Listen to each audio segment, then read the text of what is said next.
আমার বোনের ব্যাংক দেখে তো আমি অবাক। এত বড় ব্যাংকটা কবে ভরবে? আর যেভাবে ওর জামাই ওকে দেয় হয়তো ভরেও যেতে পারে তাড়াতাড়ি। আসসালামু আলাইকুম এভরিওয়ান, কেমন আছেন? আশা করছি সবাই খুব ভালো আছেন। আলহামদুলিল্লাহ আমরাও ভালো আছি। তো আমার বোনের ব্যাংক দেখে তো আমি পুরাই মেরে আছি যে তোর ব্যাংক এটা কবে ভরবে। ও বললো যে ইনশাল্লাহ খুব তাড়াতাড়ি ভরে যাবে, কারণ ওর হাজবেন্ড যখন যা পারে তখন ও দিয়ে দেয়। আর ও হচ্ছে যে সব টাকা ওর হাজবেন্ডকে দিয়ে দিবে ভাঙার পরে। আর এখানে আবার জোয়ারও ব্যাংক আছে, ওইখানে টাকা রাখতে দিছে, ও আবার স্বামীরকে দিয়ে দিছে, আবার ও আবার ওর পাপার কাছ থেকে নিছে। আর আমার বোন তো ব্যাংকে টাকা রেখে খুব খুশি।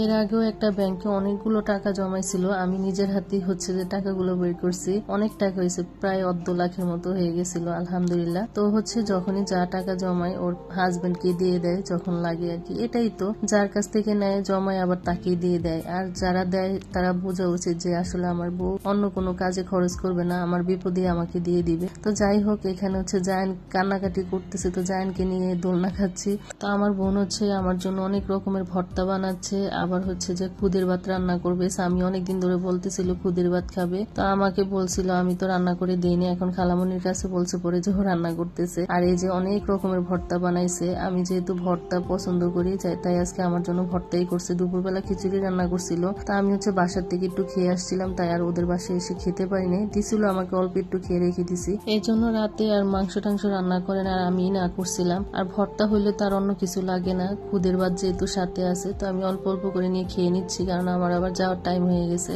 ওরা অনেক জোর করছে রাত্রে থাকার জন্য, ওর পাপাও বলছিল একবার থাকতে, পরে আবার নিজে এসে হাজির হয়ে গেছে, অটো নিয়ে চলে আসছে যাওয়ার জন্য।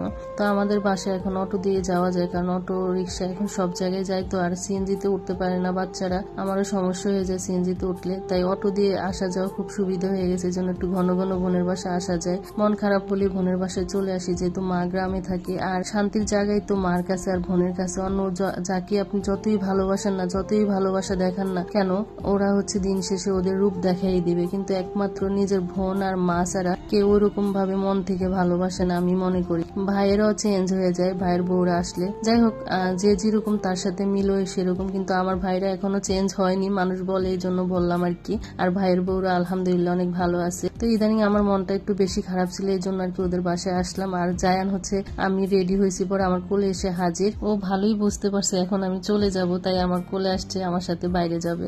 রাত্রে বাসায় চলে আসছি, কিন্তু কোনো ভিডিও করিনি। ওর পাপা হচ্ছে ভর্তা দিয়ে ভাত খাইছে, উনি হচ্ছে যে খুদের ভাত খায় নাই। আমি আবার গরুর গোস্ত রান্না করে গেছিলাম, বট রান্না করা ছিল, তো এটা দিয়ে দুপুরবেলা আবার আমি খেতে বসছি, কারণ ভর্তা হলে তো অন্য কিছু আর প্রয়োজন হয় না। তো দুপুরবেলা এটা দিয়ে খেয়ে নিচ্ছি। আমার বোন আবার ভর্তা সব রকমের ভর্তাই দিয়ে দিছে বেশি বেশি করে, আবার খুদের ভাতও দিয়ে দিছে, আমি আর পছন্দ করছে এই জন্য। আর এই ভিডিওটা এই পর্যন্ত, সবাই ভালো থাকবেন, আল্লাহ হাফেজ।